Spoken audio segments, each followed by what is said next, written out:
Well, everyone. Thank you. Thank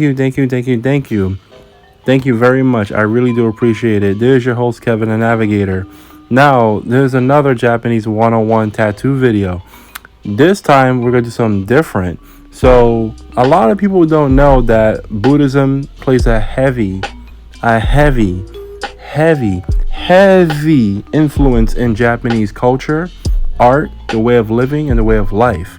Because one of the official religions in Japan is Shintoism. Christianity is the lowest, and Buddhism is the second highest.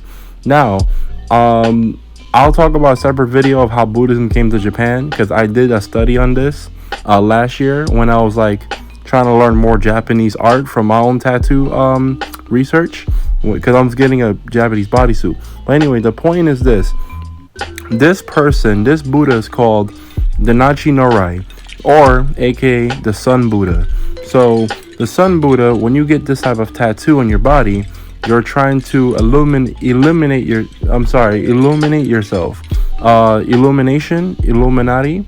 You're trying to have an Illuminati of self-knowledge and self-thought. So you're trying to find a seeking of knowledge of self. Sorry if my words is a bit twisted. So you're seeking knowledge of self. When you get this type of tattoo, you're going from darkness to the light. It's like in Christianity, it's like for going from demonic playground into the kingdom come of heaven. So that's what it's like in Buddhism, and it's equivalent. So this person is like a gateway of your lightness. If you're fighting demons, the Dainichi Nyorai will clean that off, detox, get you out of depression. If you went through a suicidal thought, you always should look at the sun and have the Buddha sitting there. So legend has it, if you put a Buddha statue next to the shining sun, you have been illuminated, you have been enlightened, you've gained the knowledge to do better of self. So in case you're wondering, why is he crossed like that? Why his fingers doing that with all those colors? Those colors represents the bright light of the sun. The fire in the background, of course, is the burning of ignorance. He can also have a sword, have a staff, and have a lotus flower, and also a bow and arrow as well.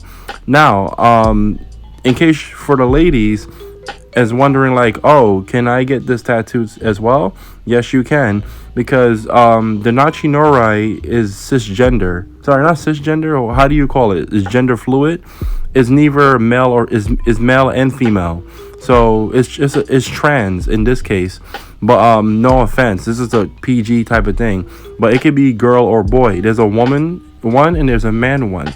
So the common one is the male figure with the robe around. Now the jewelry represents success, prosperity, and wealth, because in Buddhism it is encouraged to wear a lot of jewelry to show wealth, but at the same time in Buddhism to give up the jewelry, because it is the feeding of your desire.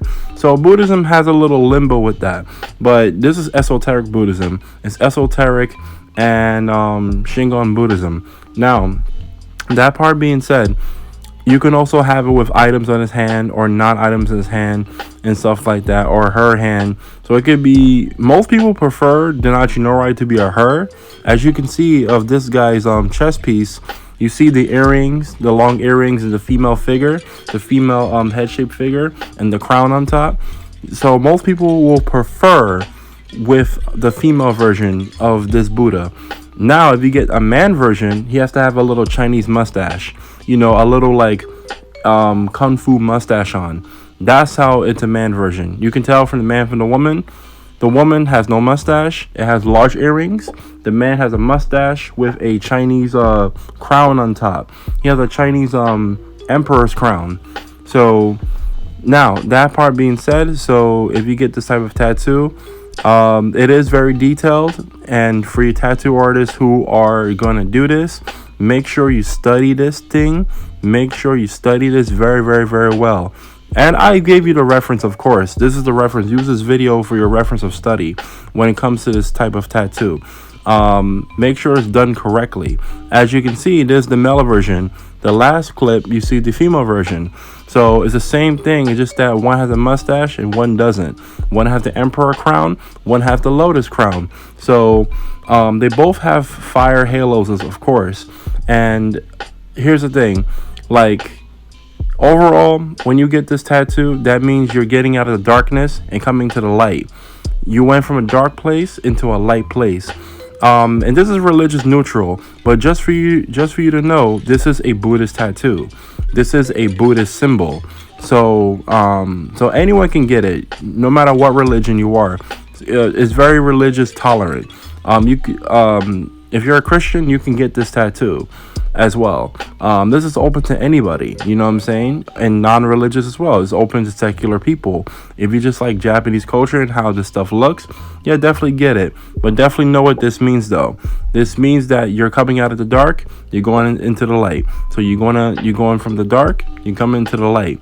You're becoming ignorant into intelligence. So it shines the light on you. And you can actually see the statue in Japan and other Buddhist monasteries as well, because I'm Buddhist and Christian. Personally, if you ask me, I'm Christian and Buddhist. I practice both religions because I like both philosophies. I grew up Christian, and then I converted Buddhism later on in my adult life, and then I practice both of them. I read the Bible, and I do my little prayers at the Buddha statue. But that's not the point. Personally, I was gonna get this tattoo for myself, but I wasn't gonna get it is because I wanted something else that represents me. But if you get it, definitely, like, if you in a situation that you are depressed and you want to get out of depression, definitely get this type of tattoo. This will help you with your depression. This will help you whatever you're going through, because this type of symbol gets you from the dark into the light. And thank you very much.